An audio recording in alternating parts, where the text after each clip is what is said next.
Stredná priemyselná škola v Starej Turej v spolupráci s Maticou Slovenskou usporadúva vzácnu udalosť a na to sa poďme pozrieť spoločne. Pro, keď máte, ako ja napríklad, má to krásny výstup, naozaj, tam neviem, čo tomu vypnúť, je to naozaj šikovné.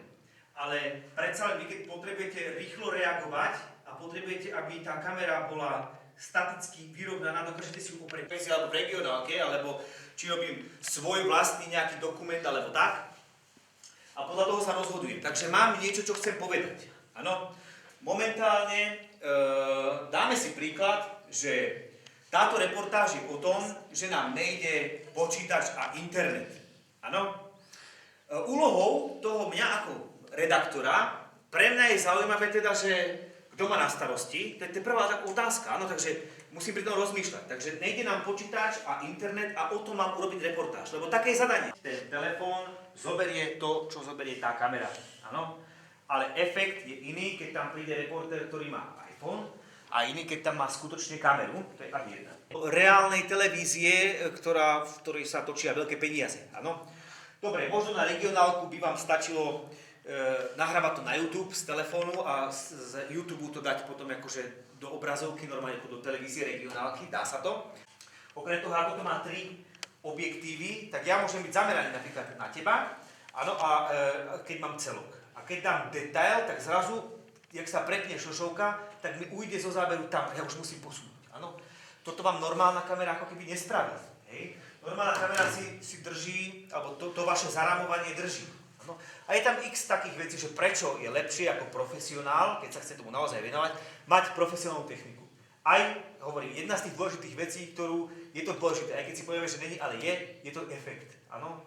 Nejako pôsobím na tých ľudí, či chcem, či nechcem. Každý si o každom niečo myslí.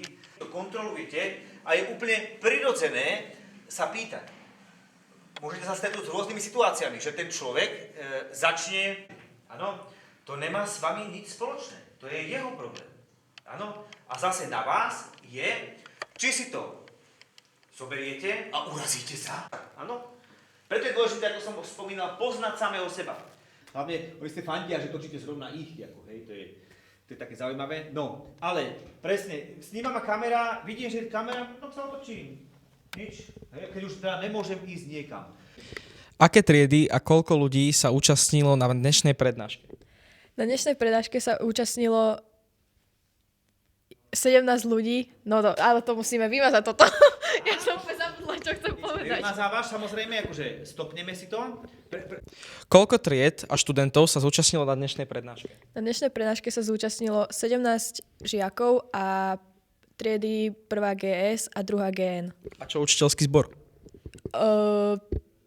Tak cieľom dnešnej prednášky bolo nás navádzať jak keby na to, čo chceme robiť v živote a že sa máme čím skôr nájsť, aby sme, lebo v staršom veku to bude ťažšie. Dnešné prednášky bolo motivovať mladých ľudí a na rozvoj v mediálnych sférach.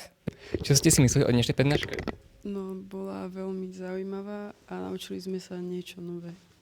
Myslím si, že tá prednáška bola veľmi, veľmi zaujímavá. Myslím si, že bola veľmi poučná a aj som si niečo z toho zobrala. Čo bola táto prednáška? Veľa. Dobrý deň, čo máte na výklad vyučujúceho? Nebudem sa Nebudem sa vyjadrovať. Čaute chalani, čo si myslíte o dnešnej prednáške, čo vám to dalo? Však bolo to v pohode, veľa sme sa dozvedeli a možno sa nám to, možno to využijeme. Súhlasíme toto s kolegom, či máme iný názor? Neviem. Ideme ďalej. Ahoj! Čo si myslíš o tejto prednáške, prípadne čo ti to dalo?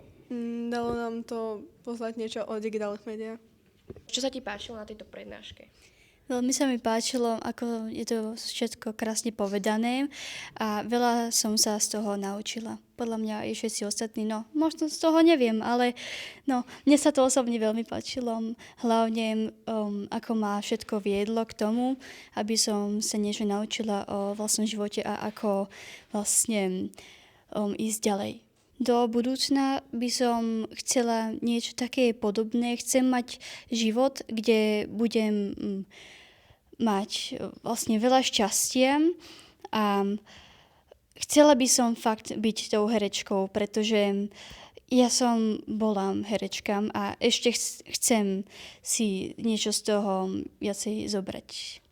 Ale pokiaľ by ste pracovali v normálnej televízii, ako hovorím, kde sa točia väčšie peniaze, ako sú komerčné televízie, tie fungujú na inej báze, tak tam jednoznačne by ste používali takúto kameru. Áno, tam aj ten efekt proste, vy na to máte, že máte tú kameru. Áno, vy máte tú techniku, ktorá je profesionálna a podľa toho sa aj vy chováte profesionálne.